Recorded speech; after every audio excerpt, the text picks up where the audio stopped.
Bibi Matea, tolong aku!" teriak Angela saat Lucio melewati pelayan yang berjaga di depan pintu. Namun, mana berani Bibi Matea berkutik. Dia hanya bisa menunduk saat Lucio lewat di depannya.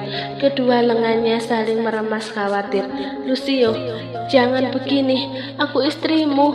Kamu pasti ingat." Angela semakin takut melihat aura Lucio yang menyeramkan. Lucio hanya diam ketika mereka berada di lift, lalu berhenti di lantai 3. Rupanya pria itu bukan membawa ke kandang singa yang ada di samping mansion, melainkan kamar Lucio. Seorang penjaga membukakan pintu untuk majikannya, kemudian menutupnya kembali, memastikan tak ada yang mendengar apa yang akan Lucio lakukan pada Angela. Setelah perutnya sakit karena menumpu di bahu Lucio, kini tubuh Angela terhempas mantap di atas ranjang empuk Lucio, tapi tetap saja sensasi nyerinya sungguh terasa. Suara kain terkoyak membuat Angela memekik. "Lucio, kau mau apa?" Kini Angela tak bisa berkutik. Lucio bisa dengan mudah menyatukan kedua tangan Angela di atas kepala wanita itu, kemudian mengikat dengan sobekan kain tadi. "Aku mau apa? Sudah aku bilang, ini sebuah hukuman yang sebenarnya kau harus merasakan apa yang Hiara rasakan, Angela," geram Lucio dengan kilat tajam dan menusuk. Hiara Jameson." Mata Angela mulai basah mendengar nama seorang gadis yang dulu pernah dinyatakan meninggal itu. Tapi apa masalahnya? Belum juga Angela melontarkan satu pertanyaan, Lucio sudah masuk ke lalu. Lucio seperti vampir yang kelaparan itu cukup membuat kepala Angela begitu pening. "Aku adalah singa yang akan memakanmu hidup-hidup." Lucio melepas semua kain tanpa apalagi permulaan. Lucio memainkan dengan kasar. "Sakit, Lucio!" teriak Angela dengan nafas naik turun dan kepala mendongak. Dia sama sekali tidak merasakan nikmat. "Kamu merasa sakit, Angela? Hiara bahkan merasakan sakit lebih dari ini," berteriak meminta ampun, bahkan menangis sama sekali tidak Lucio tanggapi. Ingin rasanya Angela bertanya tentang sikap Lucio, tapi melihat sorot mata hitam pekat dan tajam itu membuat lehernya terasa tercekik hingga dia tidak bisa mengatakan sepatah kata pun. Hanya perasaan sakit yang terus menumpuk di hati. Tubuhnya terasa remuk, terbelah, terbakar. Tempo yang cepat, remasan penuh tenaga juga sampai Angela. Semua seperti sayatan belati tajam yang terus menyusuri seluruh saraf aktif wanita tak berdaya itu. Dia sudah merasa seperti wanita murahan yang tak ada artinya bagi Lucio, suaminya sendiri. Bahkan sebuah boneka saja tak pernah diperlakukan sekasar ini. Lucio seperti singa kelaparan. Tubuh Angela memang sering merasa sakit akibat amukan Paul. Bahkan sesekali Paul pernah mencambuknya dengan sabuk, dan biasanya Lucio yang datang menolong, bahkan mengobati. Tapi kini Lucio sendiri dengan tega melukainya. Semua yang Lucio lakukan di depan Paul hanyalah sandiwara supaya bisa membawa wanita itu ke dalam surga hitamnya. Lucio Nick Jameson. Pang terkesiap saat sebuah figura tiba-tiba terjatuh ke lantai. Hari sudah larut, dia yang sudah hampir terlelap harus dikejutkan oleh benda itu. "Ada apa sih, Pak?" tanya Carlota dengan mata menyipit, karena dia pun sudah terlelap tadi. "Figura jatuh," jawab Paul. "Turun dari ranjang menuju dinding di seberang." Makanya kamu jangan lagi pasang foto anak dan wanita itu." Carlota memilih menarik selimutnya dan kembali tertidur memunggungi Paul. Paul memang selama ini tak pernah menurunkan figura Samantha, sang istri yang sedang memeluk Angela dan Erland. Dia memberi banyak ruang untuk Carlotta, istri keduanya, memasang figura, namun tak memperbolehkan melepas satu figura itu. Tapi kini, Paul justru melihat figura satu-satunya itu pecah, entah karena apa. Pria separuh baya itu membungkuk, menarik kertas foto yang tertumpuk, pecahan kaca figura. Ada kerinduan mendalam melihat senyuman ketiga orang yang dia cintai itu.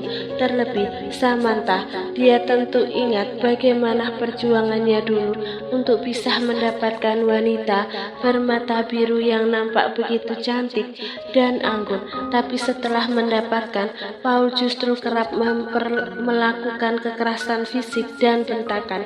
Netra satu itu beralih menatap Erland, putranya yang kini sudah sukses di luar negeri, menjadi dokter ahli yang begitu dibanggakan banyak orang. Kemudian Angela, lirihnya sembari mengusap permukaan kertas foto bagian Angela yang tengah tersenyum ke arahnya. Mendadak hatinya terasa sesak. Dia ingat beberapa hari lalu Erland mengirim pesan, isinya mempertanyakan keberadaan Angela, tapi sampai sekarang dia belum membalasnya. Apa kabarmu, Angela? Papa harap suamimu tidak mudah emosi seperti Papa. Lucio sangat baik dan hangat padamu. Kamu pasti bahagia kan? Kamu tak mau menghubungi Papa karena kamu pasti benci pada Papa. Tanpa terasa buliran kristal bening lolos melalui sudut mata pria itu. Paul menyadari kesalahannya, baik pada Samantha yang sudah meninggal maupun pada Angela. Dia cukup temperamen, mudah sekali emosi saat perkataannya disela, juga ringan tangan. Padahal sebenarnya dia sangat mencintai keduanya, hanya saja caranya yang salah, tak mampu mengendalikan emosi. Paul tak mau kalau Angela bernasib sama seperti Samantha, memiliki suami temperamen seperti dirinya. Jadi saat mengetahui Angela dan Lucio melakukan kesalahan, Paul merasa menikahkan keduanya adalah pilihan yang tepat. Paul sudah menganggap Lucio seperti anaknya sendiri sejak pria itu berumur 10 tahun dan menjadi teman dekat Erland. Tak ada celah sedikit pun sosok Lucio di matanya. Paul ingin menjauhkan Angela dari sisinya supaya dia tak lagi memukuli dan membentak anaknya itu, dan dia merasa Lucio bisa menjadi malaikat Angela yang bisa membahagiakan anaknya itu. Tapi saat ini, entah mengapa hati Paul seakan menyesali keputusannya. Dia mendadak mengkhawatirkan kondisi anaknya Angela. Kenapa dada Papa serasa sesak mengingatmu, Angela? Paul sampai menyentuh dadanya yang sesak tanpa alasan. Dia pun teringat Erland. Segera Paul mendekati nakas, dia meraih ponselnya, lalu duduk di ranjang seraya menggulir chat story, mencari ruang chat milik Angela dan Lucio. Paul sudah mengirim pesan sejak 2 minggu lalu pada keduanya, tapi sama sekali tidak terkirim. Keduanya kini beralih pada room chat Erland, lalu mengetikkan pesan, Erland, apa kamu bisa kembali ke New York? Bantu Papa mencari kabar Angela. Sudah 2 kali Papa ke kantor pusat Paradise Group, tapi mereka hanya mengatakan kalau Lucio sedang mengurus perusahaan di Italia. Pagi ini lagi-lagi Bibi Matea harus merawat Angela. Wanita itu bukan pingsan seperti biasanya, tapi hanya terdiam dengan tubuh yang telah berubah penuh dengan luka cambukan. Tahan sedikit, Non. Bibi Matea sampai menahan air matanya untuk tidak menetes. Dia sedang mengoleskan salep di perut Angela. Dia juga melihat spray di ranjang lebar Angela sudah mulai ternoda karena luka itu masih sangat basah dan berdarah. Angela sama sekali tak merespon. Saking sakitnya dia sampai mati rasa. Apa seperti ini yang dulu Mama rasakan? Batinnya teringat keadaan yang sering dia saksikan dulu. Kadang hanya masalah sepele. Samantha menanyakan kenapa Paul pulang malam. Pria itu sudah membentak. Jika Samantha menjawab bentakan, Paul tak segan memukul. Meski begitu, Angela tak pernah mendengar mamanya mengeluh di depannya, tak pernah pula menjelek-jelekkan papanya. Padahal jelas-jelas mamanya kesakitan saat sebuah cambukan mendarat di punggung. Samantha selalu mengatakan kalau dia sangat mencintai Paul, mengingatkan Angela supaya terus menghormati Paul apapun yang terjadi. Tapi aku tidak kuat, Ma. Ini terlalu menyakitkan. Kalau Papa bisa membuat Mama tertawa saat kalian baik-baik saja. Tapi Lucio, entah apa yang dia benci dari aku. Dia sangat menyeramkan, Ma. Dalam tatapan kosong Angela timbul beberapa tetes air mata dari sudut matanya. Hal itu membuat bibi Matea semakin sedih melihatnya. Nona, sebaiknya jangan membantah apalagi membentak Tuan Lucio. Bibi Matea berucap dengan hati-hati. Saya tidak tega melihat kalau Nona seperti ini, lanjutnya tanpa menghentikan aktivitasnya. Perut aku sakit, Bi, ucap Angela dengan lemah. Dia yang sejak tadi diam mati rasa, tiba-tiba saja bagian dalam perutnya terasa sedikit kram. Matanya sampai memejam erat. Nafasnya pun dia atur supaya kramnya itu cepat hilang. Bibi sudah buatkan ramuan hangat Nona minum supaya lekas pulih. Bibi Matea menyudahi dulu mengoles luka yang begitu banyak itu. Dia beranjak untuk mengambil minuman hangat yang biasanya dia berikan kalau Angela merasakan sakit di tubuh. Sakit banget, Non? Tanya Bibi Matea seraya membantu Angela untuk mengangkat punggung. Angela tak menjawab. Dia meminum perlahan sampai minuman hangat dengan khas herbal itu sedikit menenangkan perut keramnya. Rasanya ada batu yang mengganjal di perutku, Bi, jawab Angela masih meringis sakit. Perlu saya minta Tuan Lucio panggilkan dokter. Bibi Matea benar-benar khawatir pada Angela, tapi wanita itu menggeleng dan kembali merebahkan tubuhnya, memilih untuk memejamkan mata. Dia ingin tertidur dalam waktu yang cukup lama, sampai rasa sakit di tubuhnya berkurang. Hanya saja, baru beberapa detik dia mencoba menenangkan diri. Pintu kamar dibuka. Siapa lagi kalau bukan Lucio yang berani membuka pintu tanpa permisi? Dia sudah minum pil pencegah kehamilan, tanya Lucio berdiri di tengah ruangan memperhatikan Angela yang memejam. Sementara Bibi Matea langsung menutupi tubuh dengan selimut, kemudian berdiri menundukkan pandangan. Tak ada pelayan yang berani benar-benar menatap mata Lucio. Selain tidak berhak, mata Lucio juga cukup mengerikan meski hanya sekedar dipandang. Maaf Tuan, belum. Angela tak benar-benar tidur. Telinganya bisa mendengar suara Lucio. Hanya saja dia memilih pura-pura tidur karena tak ingin meladani pria kejam itu. Biar aku yang memberikan pilnya, tita Lucio. Pria itu berdiri di tengah kamar Angela, menatap datar wanita yang nampak memejamkan mata, sementara bagian tubuh sepenuhnya tertutup selimut. Dia tahu Bibi Matea pasti sedang mengobati luka cambukan semalam.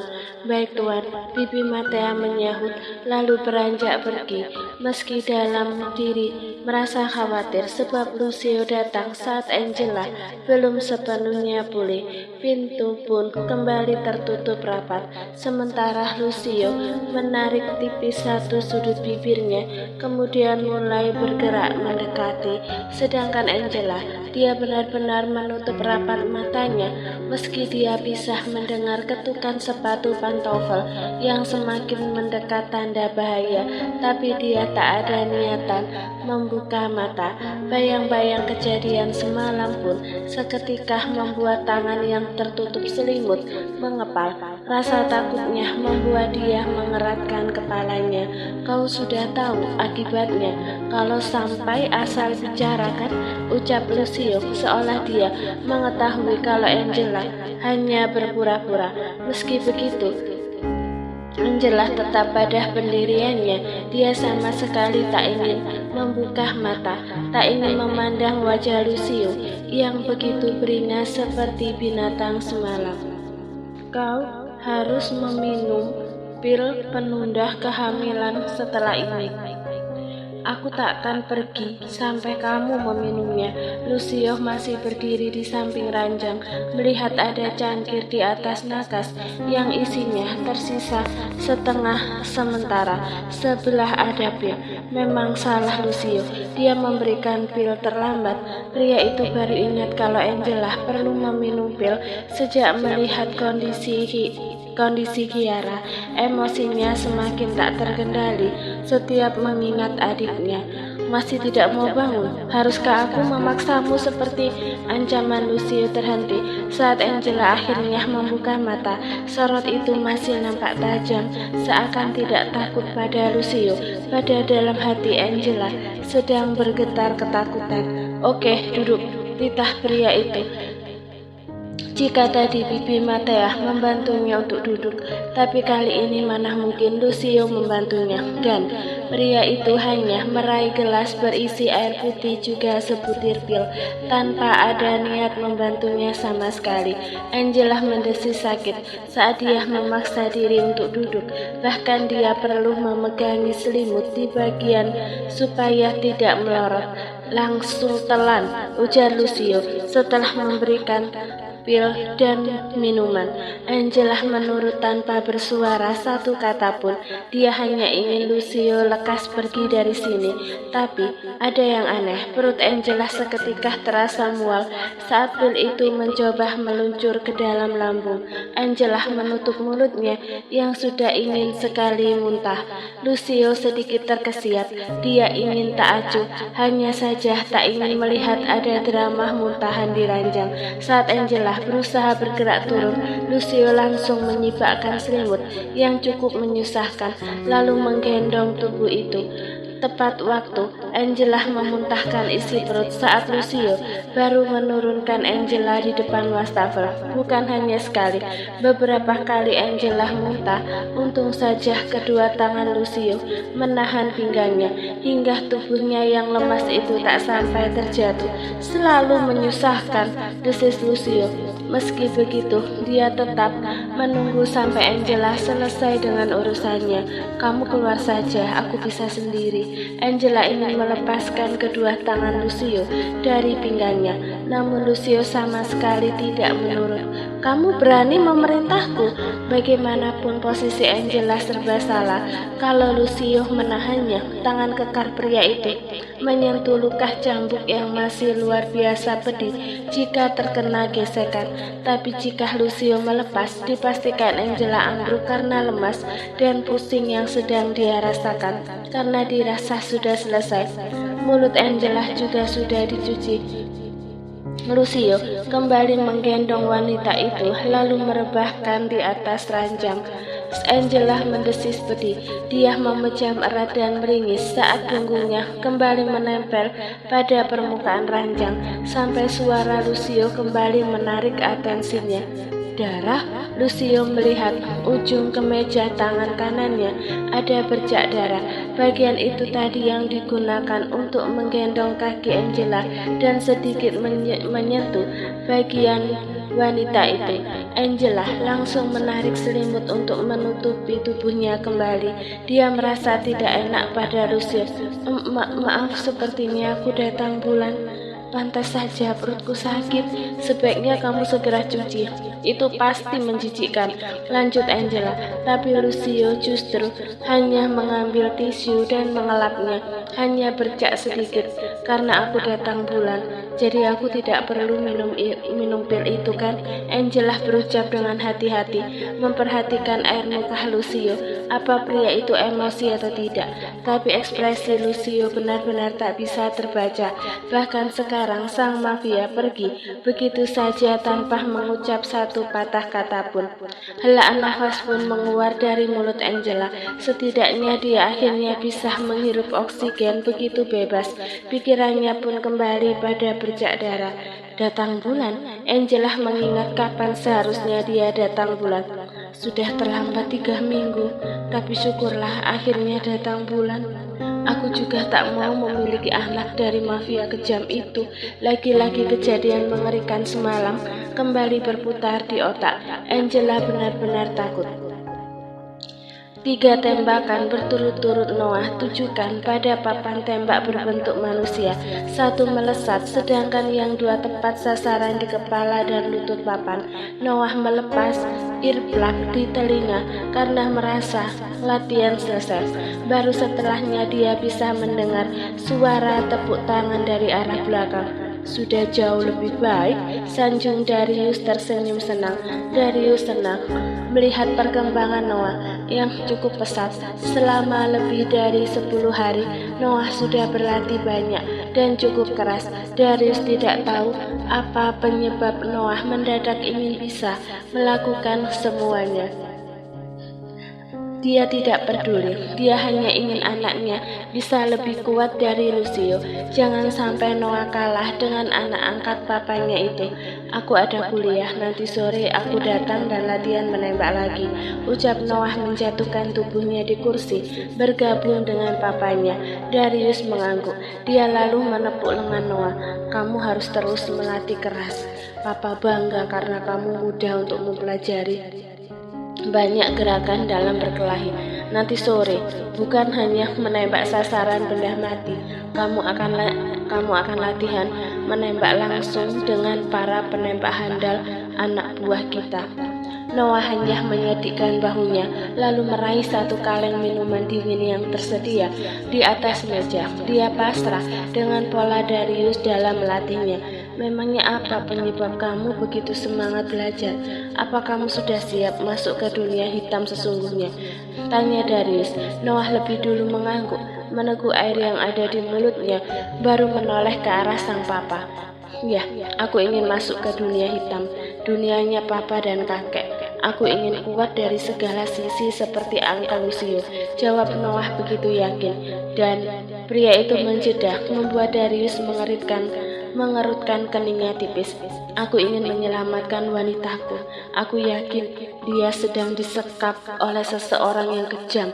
Aku ingin membawanya pergi dan aman bersamaku, lanjut Noah. Darius tersenyum. Tepat seperti dugaannya, ada hal yang mendorong Noah untuk melakukan semua ini. Apapun yang membuatmu mau berlatih, Papa dukung, ujar Darius. Oh iya, akhir pekan ada undangan makan malam di mansion utama. Kakekmu juga mengundang Lucio. Katanya dia ingin mengenalkan anggota baru klan kita. Lanjutnya, Noah menjatuhkan punggungnya di sandaran kursi. Anggota baru? Beonya. Ya, istri Lucio.